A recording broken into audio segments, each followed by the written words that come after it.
Bueno, me voy a presentar, soy Luis Andrés Noya, para quienes no me conocen. Desde 1919 asisto a esta congregación. 1919 dije, sí. Yo quería saber si estaban atentos. No, en realidad me la erré por un siglo nomás, pero desde el 2019 estoy acá. Y todavía no dije nada, pero ya quería hacer un pedido. A Alejandro, ¿los músicos se van o se quedan? Porque a mí me gustaría que cantaran, cuando yo termine, de vuelta la canción del Reino del Revés.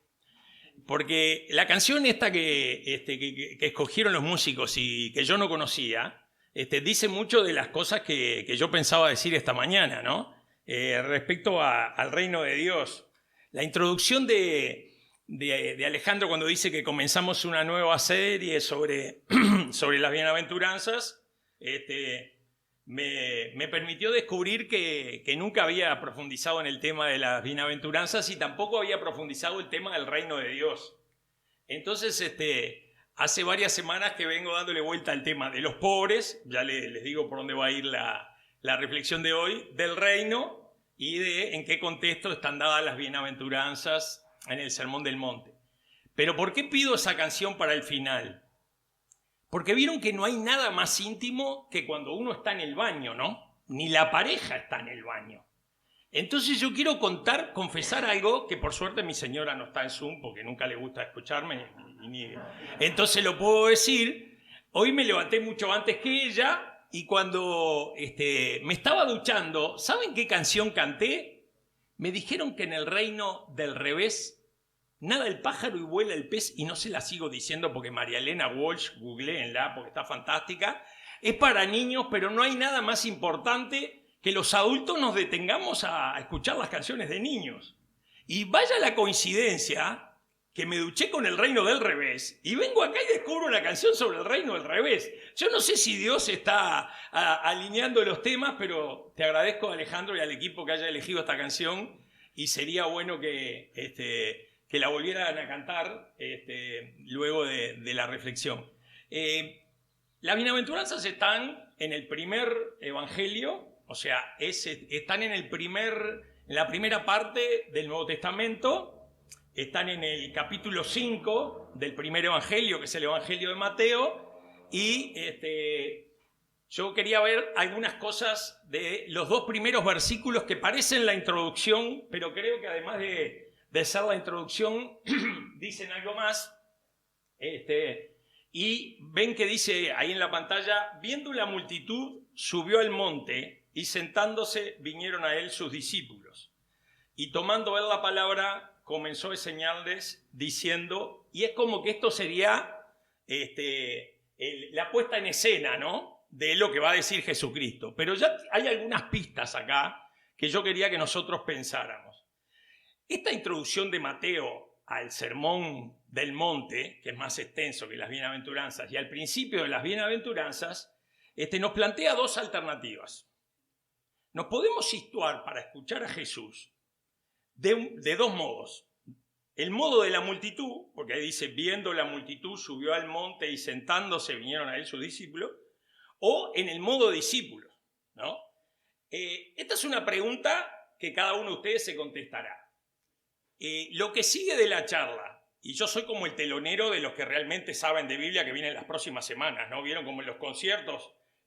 Alguien dijo una vuelta, un telonero dijo, no se vayan que ahora viene Paul McCartney. Bueno, ustedes vengan el domingo que viene que van a venir los que saben. Pero como telonero tengo que decir que deberían empezar por contestarse esa pregunta. ¿Van a escuchar la palabra de Dios hoy en modo multitud o en modo discípulo? Y a partir de ahí ver si les puede caber esa sugerencia del apóstol Pablo, examinarlo todo, retener lo bueno. De las muchas cosas que vamos a decir, el equipo pastoral y yo que no lo integro, pero mucha gente más, habitualmente ora para que cada domingo nos llevemos algo nutritivo para nuestra vida. Entonces nadie que contemple las bienaventuranzas piensa inmediatamente que ya ha logrado las bendiciones que ofrecen.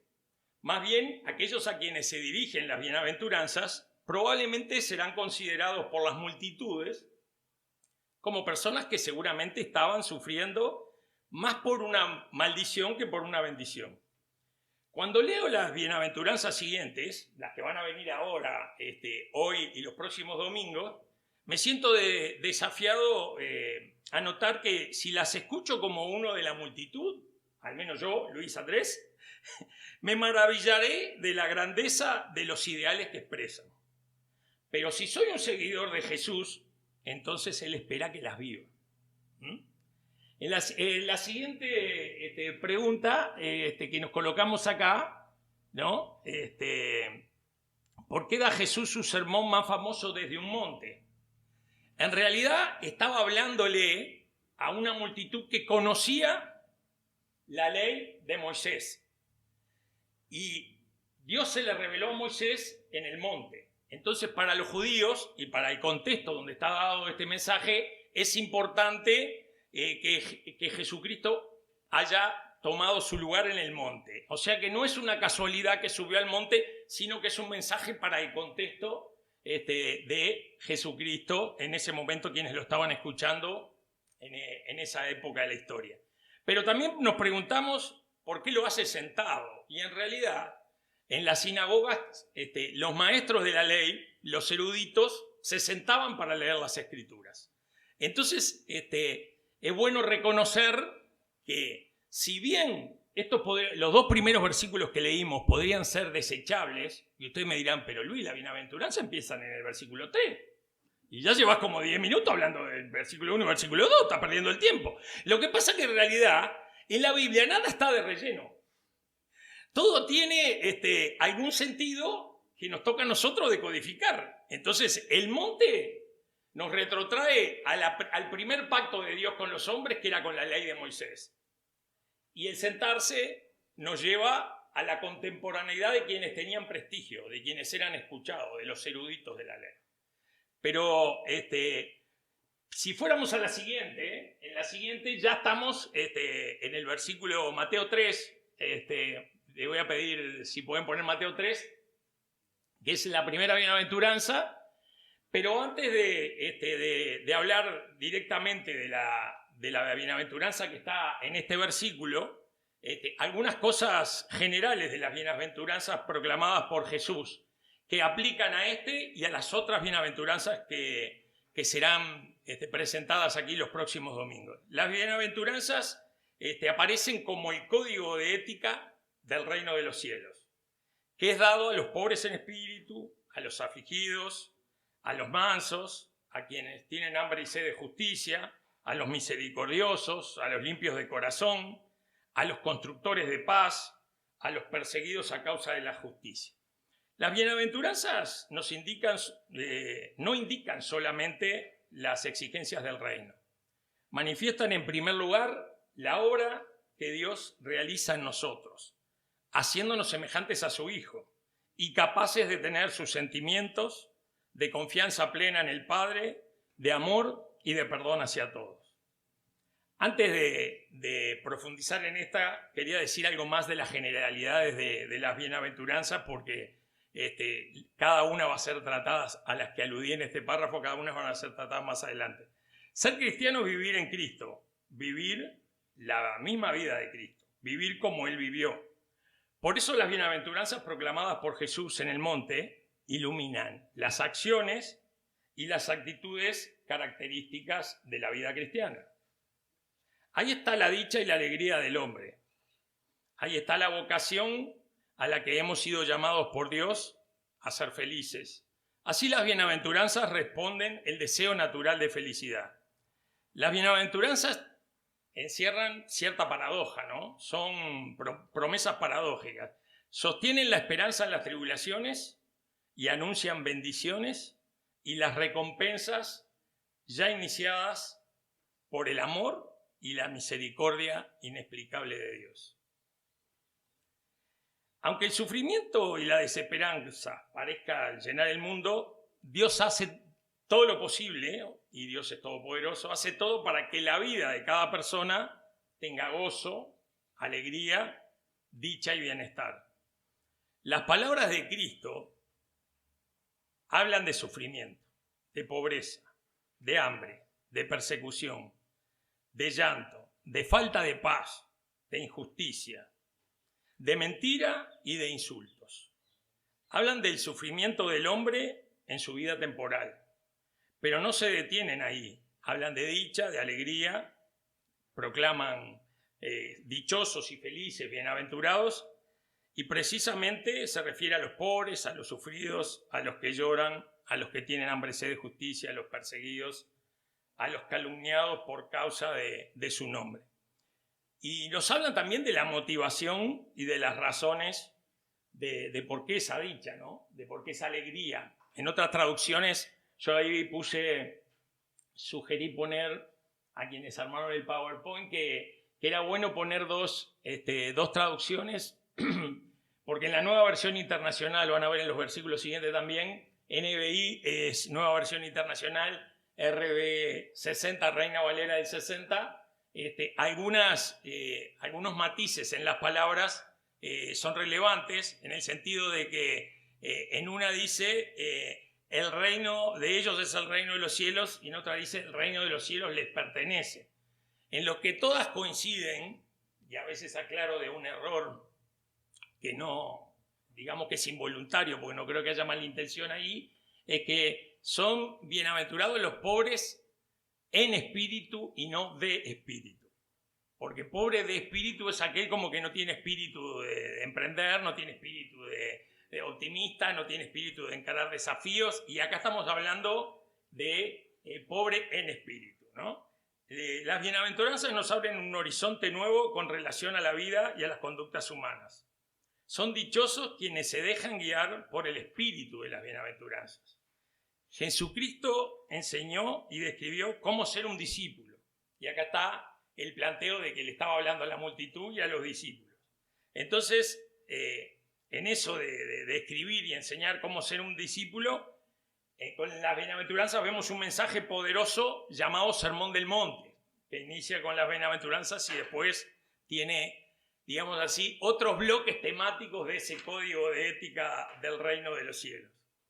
Bienaventurados, como ya dije, significa dichosos, alegres, felices, y las bienaventuranzas resaltan las asombrosas bendiciones prometidas que se reciben cuando desarrollamos ciertos rasgos coincidentes con las recomendaciones expresadas por Jesucristo del modo como debemos andar en la vida.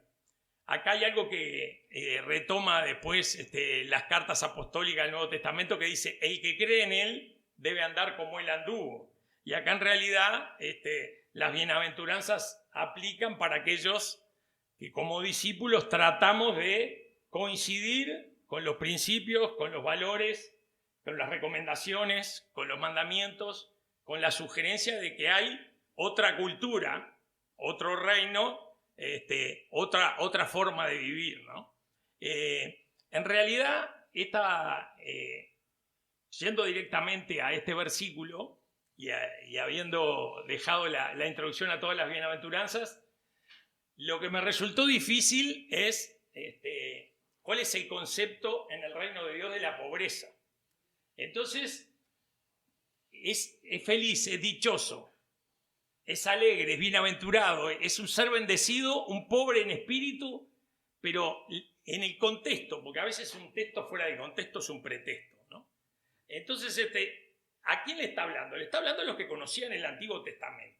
Entonces yo quería ver el versículo siguiente, la pantalla siguiente, que en el Salmo 22, 24, dice, porque él no desprecia ni tiene en poco el sufrimiento del pobre.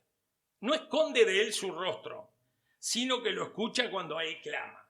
O sea, este versículo estaba en el conocimiento, en la mente y en el corazón de los judíos que tenían en el Nuevo Testamento su regla de vida, su código de ética. Y ya en el Antiguo Testamento el salmista habla de que Dios no desprecia ni tiene en poco el sufrimiento del pobre y no esconde de él su rostro. En términos del siglo XXI es Dios está mirando lo que pasa en Ucrania, lo que pasa en África y lo que pasa en un asentamiento de Montevideo donde la calidad de vida es bastante dramática. Y no solo está mirando el club de golf, Villa Viarre, Miami y Copenhague, ¿no? En términos del siglo XXI, estaría afirmando la palabra de Dios que no esconde su rostro, no esconde la mirada, se dirige y atiende a los pobres y a quienes acuden a él. Pero en Isaías, el profeta, y valga la redundancia, en el rol de lo que lo define como profeta, nos habla del futuro. Y dice, los pobres volverán a alegrarse en el Señor. Los más necesitados se regocijarán en Él. O sea, es como que el profeta dijera que finalmente los pobres serán contenidos, serán prosperados o serán felices y dichosos. ¿En quién? En el Santo de Israel. Y el Santo de Israel se está refiriendo al Dios del Antiguo Testamento y al futuro en el que el Mesías vendría para satisfacer todas las necesidades y pasar, digamos, a un estadio superior de felicidad de ese pueblo que en ese momento, cuando Isaías dice esto, estaba esperando al Mesías. Y en la siguiente, Isaías se refiere al Mesías. ¿Y qué dice? Dice de Jesucristo, el espíritu de lo que el Mesías concretaría, que ese Mesías va a decir, el Espíritu del Señor Omnipotente está sobre mí, por cuanto me ha ungido para anunciar buenas nuevas a los pobres, me han enviado a sanar los corazones heridos, a proclamar liberación a los cautivos y liberar a los prisioneros. Esto que dice un profeta del Antiguo Testamento es casi idéntico, podríamos decir que tiene un 90% de exactitud con el texto siguiente, que lo voy a poner en contexto, el de Lucas, ¿no? Que dice Lucas 4:18. ¿Por qué digo que lo voy a poner en contexto? ¿Qué pasa acá en Lucas 4:18? En el Evangelio de Lucas, esta situación es que Jesucristo vuelve a Nazaret. Ya estaba predicando, ya era reconocido, ¿no? Ya era famoso porque había sanado, curado, había hecho milagros. Vuelve a Nazaret, vuelve a la sinagoga, como era la costumbre de su pueblo, de su familia. Le dan los rollos de la ley, del Antiguo Testamento. Abre el rollo, lo desenrolla y lee esto.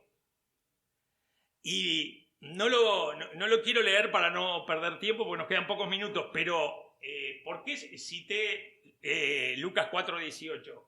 Porque si ven que en Lucas 4:18 dice, el Espíritu del Señor está sobre mí porque me ha ungido para anunciar buenas nuevas a los pobres. Me ha enviado para proclamar libertad a los presos, dar vista a los ciegos, ¿no? Poner en libertad a los oprimidos.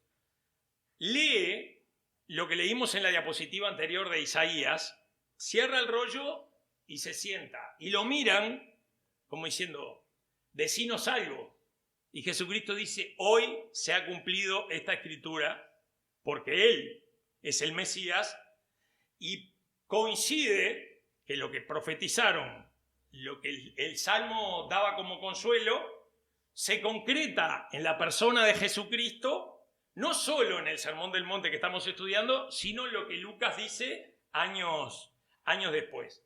Pero más tarde, cuando Jesucristo ya había muerto y resucitado, en Santiago, el apóstol, voy a hacer una referencia, la carta del apóstol Santiago, si ustedes leen en sus Biblias, dice Carta Universal del Apóstol Santiago. Es una carta hacia global, diríamos, en términos siglo XXI, para todo el mundo. No es algo que uno podría poner en internet, que podría estar en Google. A diferencia de las cartas de Pablo, que eran para Corinto, para Éfeso, para Tesalónica, para Filipos, para Roma, esta es una carta para todo el mundo. No está focalizada en una iglesia, en una región, en una ciudad. ¿Y qué dice Santiago? Escuchen, mis queridos hermanos. Ya le está diciendo hermanos a quienes le habían creído al Mesías, a quienes habían escuchado la enseñanza de Jesucristo y estaban en el nuevo pacto de Dios que sintoniza, que entra en comunión con los seres humanos, no a partir de la ley de Moisés, sino a partir de aceptar a Jesucristo como el mediador entre Dios y los hombres. Y le dice, escuchen, mis hermanos queridos, ¿no ha escogido a Dios a los que son pobres? según el mundo, para que sean ricos en la fe y hereden el reino que prometió a quienes lo aman. O sea que el impacto del versículo que podemos volver a poner, el de Mateo, bienaventurados los pobres, el impacto de lo que dijo en el Sermón del Monte tenía su nueva etapa en la iglesia primitiva, en los primeros seguidores de Jesucristo, porque Santiago estaba diciendo que en realidad Dios ha escogido a los pobres para que sean ricos en la fe y hereden el reino de quienes que le prometió a quienes los aman. Entonces uno podría decir, bueno, entonces ¿dónde queda lo de ser pobre en espíritu? Porque en el Antiguo Testamento hablaba de los pobres, en Salmos, Isaías, luego Lucas cita lo mismo, Santiago lo recuerda, y ser pobre en espíritu podríamos decir arbitrariamente para sintetizar algunos comentaristas y digamos así, y expertos en la palabra de Dios, podríamos decir que ser pobre en espíritu es ser humilde y ser enseñable, ¿no? O sea, ser enseñable en el sentido de querer aprender a ser mejor, ¿no? Ser pobre en espíritu sería no ser autosuficiente, no creer que tenemos todas las respuestas, no creer que lo tenemos todo y no necesitamos nada. Muchas veces decimos, nadie es tan pobre que no tenga nada para dar. Y yo digo, nadie es tan rico que no necesite algo más. Es más, hay gente que es tan pobre que solo tiene dinero.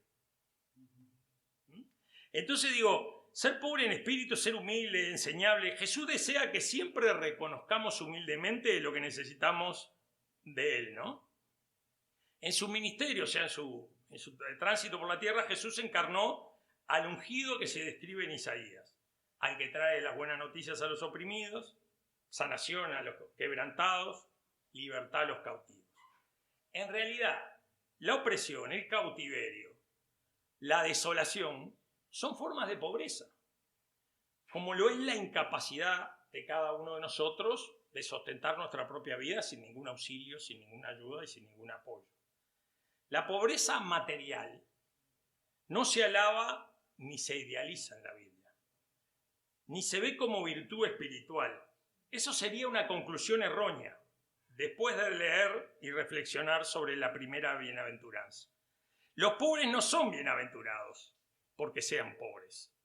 De hecho, a través de todo y el Antiguo Testamento se ordena al pueblo de Dios, es un mandamiento, es más que una recomendación, es un pedido de Dios, se ordena al pueblo de Dios que cuide de los pobres, que ayuden a aliviar su pobreza, y está aquello de cuidar a los forasteros, de cuidar a los huérfanos, de cuidar a las viudas.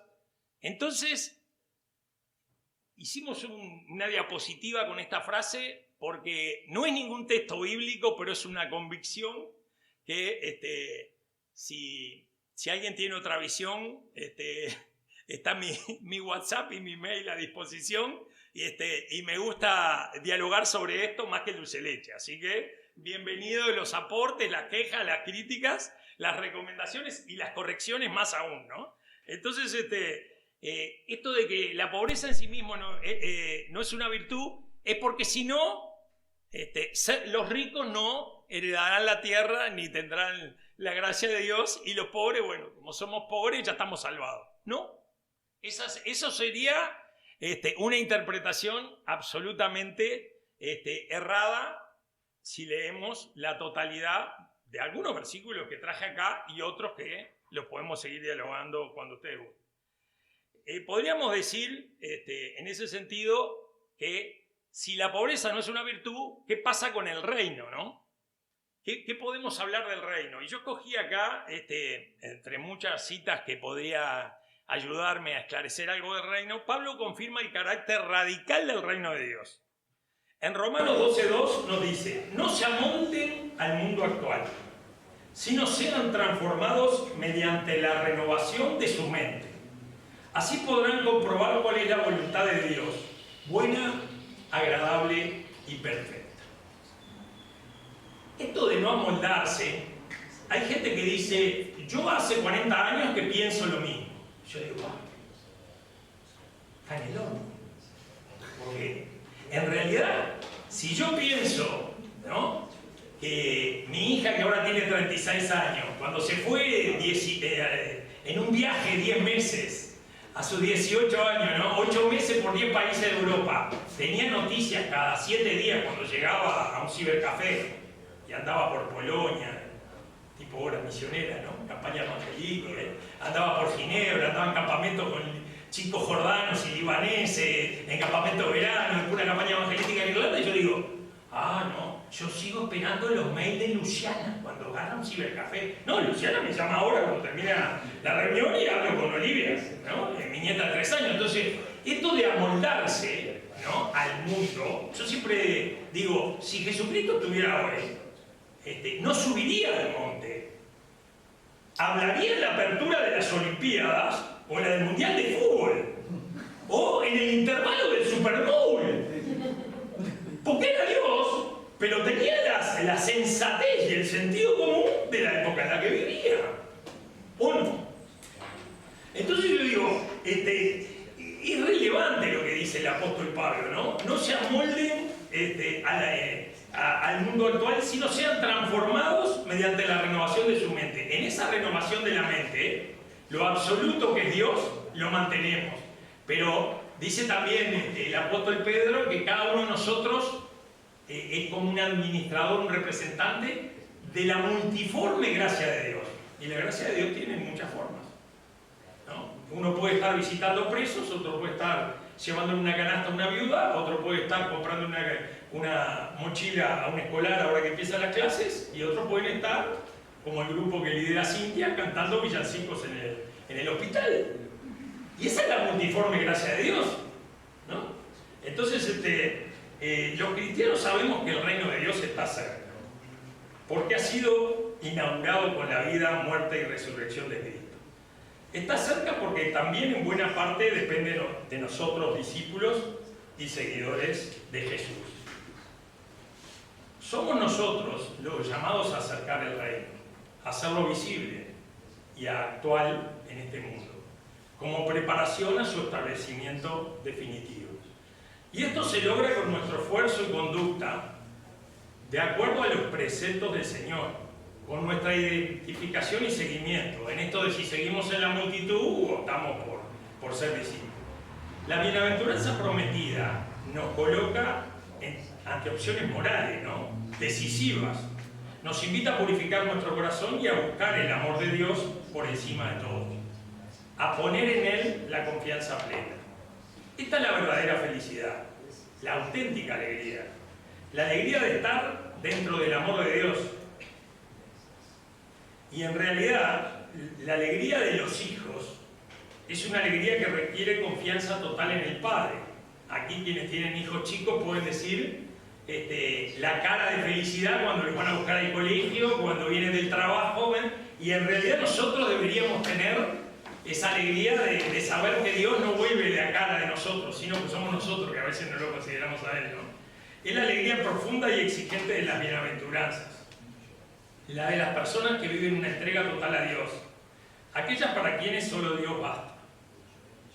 Me gusta esto de aquellos para quienes solo Dios basta. En realidad me gusta la canción que dice Jesucristo basta, que cantamos hace un par de domingos, por eso tomé en realidad esto de que la alegría profunda y exigente de las bienaventuranzas es la de las personas que viven una entrega total a Dios, aquellas para quienes solo Jesucristo basta.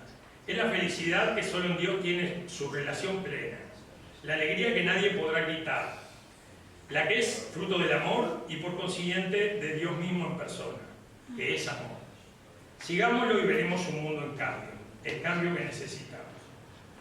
Y en realidad me viene a la mente la palabra de Pablo cuando pienso en el carácter radical del reino de Dios, y aviso que radical no significa ser subversivo, revolucionario o ultra. Radical es ir a las raíces de los problemas. La etimología de la palabra radical, del problema, del tema o de la propuesta, cuando uno es radical, va a la raíz. Y Dios quiere, lo bueno de este juego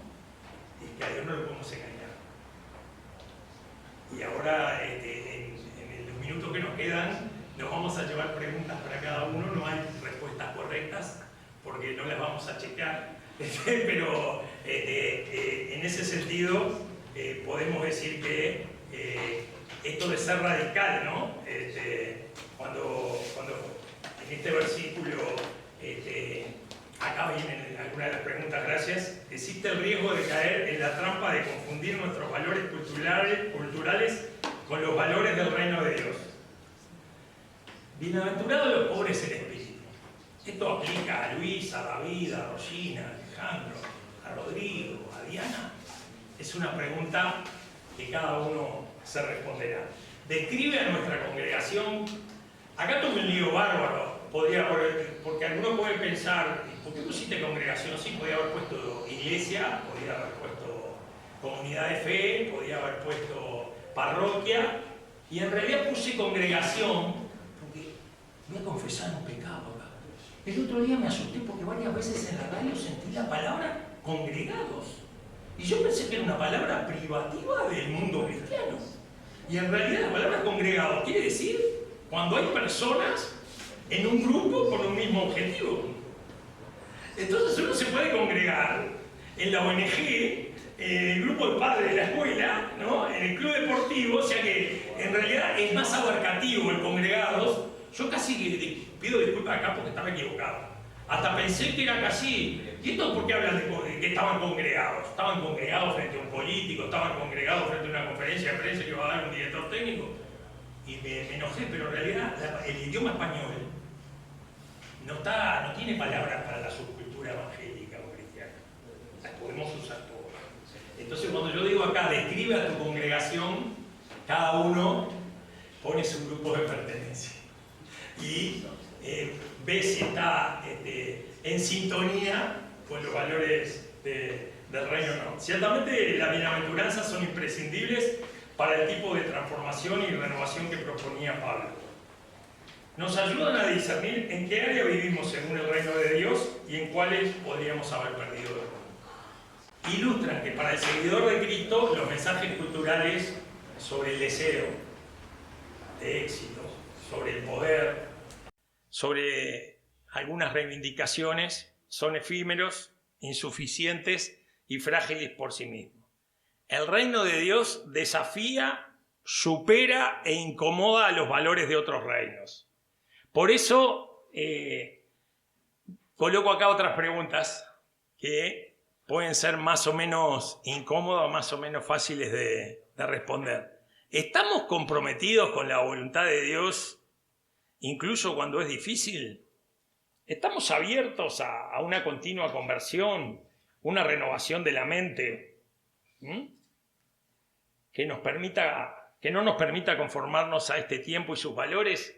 En realidad, la pregunta viene a propósito de la cita de Pablo y a veces los valores de otros reinos o los valores de otras éticas y morales que no son las del reino de Dios, que no son las que Jesucristo nos plantea en el Sermón del Monte y específicamente en las bienaventuranzas, nos resultan cómodas. Por eso la pregunta de que a veces la voluntad de Dios pueda ser difícil, ¿no? Y termino diciendo que la virtud está presente en la capacidad de cada persona, rica o pobre, de entender su propia necesidad, del grandioso amor y generosidad de Dios. Se trata de descubrir dentro de nosotros mismos una pobreza, una insatisfacción, un dolor, una angustia, una duda o una falta de sentido que nos permita recibir de Dios tan generosamente lo que Él tiene a disposición nuestra, lo que Él nos concede. Y que en esta bienaventuranza que hoy tratamos se define como el reino de Dios. Esta recepción de la bendición de Dios no es solo por nuestro propio beneficio, sino que nos equipa, nos da herramientas, nos habilita para hacer la obra del reino. Mostrar compasión, extender la paz, luchar por la justicia y proclamar lo que Dios ofrece, sobrepasa ampliamente cualquier cosa que pudiéramos obtener por nuestros propios medios. Las bienaventuranzas no son fáciles de asimilar, pero nos alimentarán de forma que probablemente aún no comprendamos. Y ahí viene la última. Una más. Que las siguientes bienaventuranzas y las recomendaciones de Jesucristo en el Sermón del Monte nos ayudarán a responder estas y otras preguntas. Estás invitado para la próxima reflexión. Terminé como telonero, lo mejor está por venir. Que Dios los bendiga. Feliz semana.